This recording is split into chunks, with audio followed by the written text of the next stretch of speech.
Барлықтарыңызға сәлем. Жақсыгүлдің асханасы каналына қош келдіңіздер.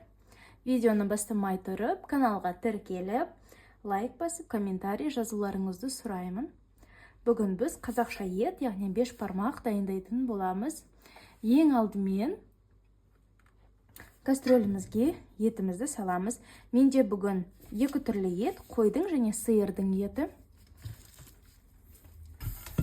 Барлығын салып аламыз.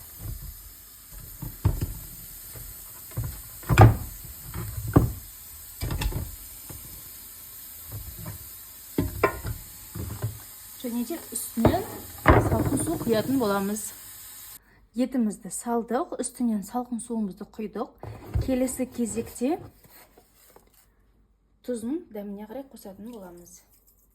Мен әзірге 2 ас қасық тұз салдым.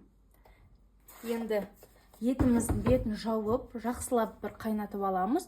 Одан кейін көбігін алып, астын ақырын қоятын боламыз. Біздің етіміз піскенге дейін біз оның қамырын жасап қоямыз. Суымызға 200 грамм суымызға жұмыртқамызды қосамыз.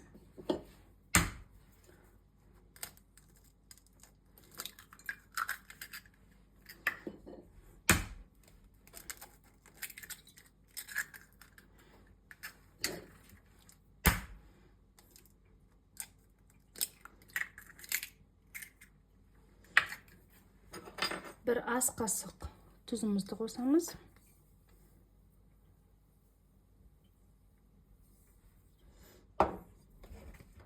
Және де 1 ас қасық сұйық майымызды қосатын боламыз. Енді жақсылап тұрып араластырамыз.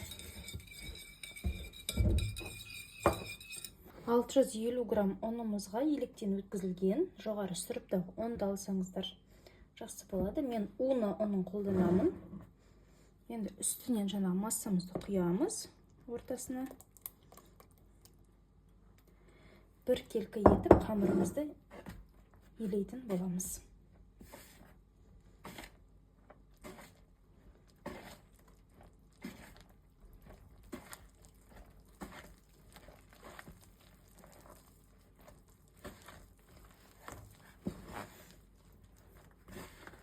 Қамырымыз басында бірікпеуі мүмкін, бірақ қаттырақ илеп, оны бір келкі етіп, қаттылау нан етіп илесек, қамырымыз жақсы болады, етке арналған.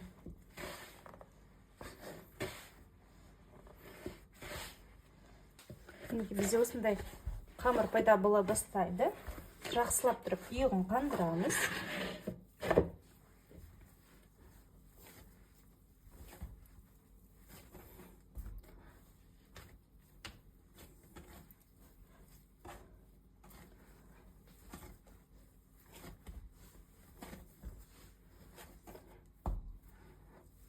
Нанымыздың ұйығы қана бастаған кезде мен кішкентай бөлшектерге бөліп аламын.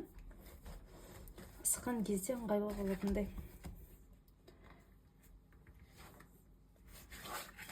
Мінекей. Бізде осындай қамыр пайда болады.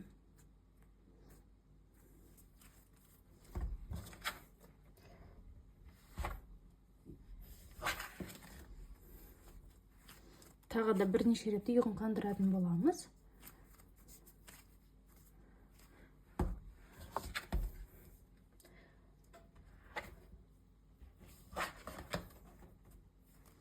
Мен 4 бөлікке бөліп алдым.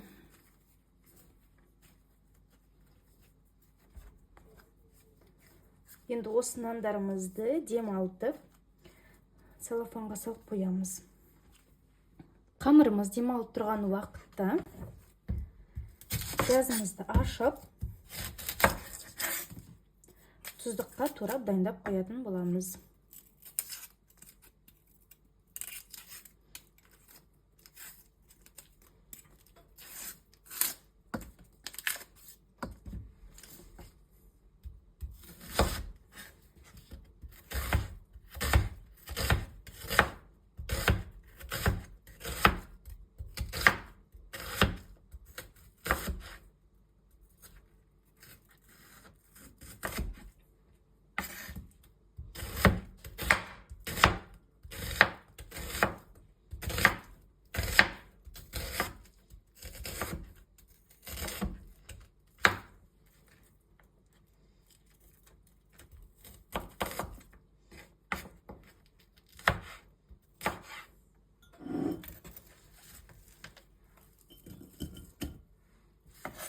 барлық жуамызды өстіп турап аламыз.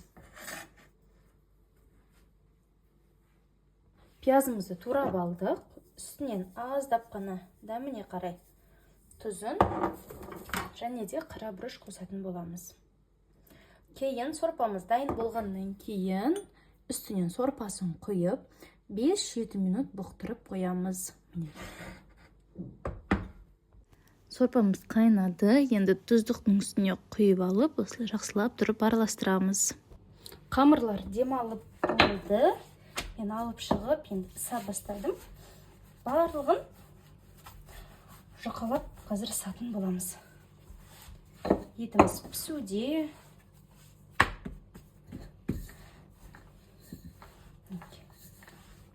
Әдемі қылып жайылады нанымыз.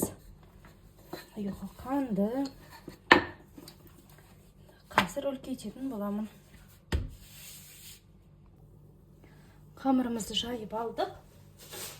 Енді, егер де сіздер осылай толықтай салғыларыңыз келсе, толықтай салсаңыздар болады.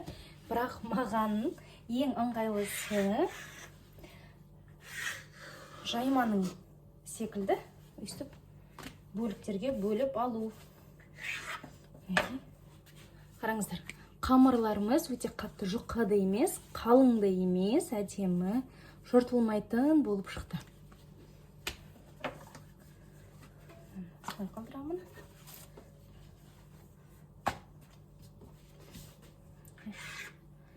Осылай әр бөлікке бөліп алып, жайып қоямын.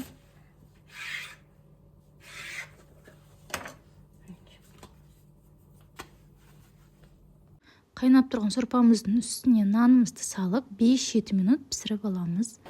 Етімізді тураймыз. Қиғашынан турасаңыздар да болады.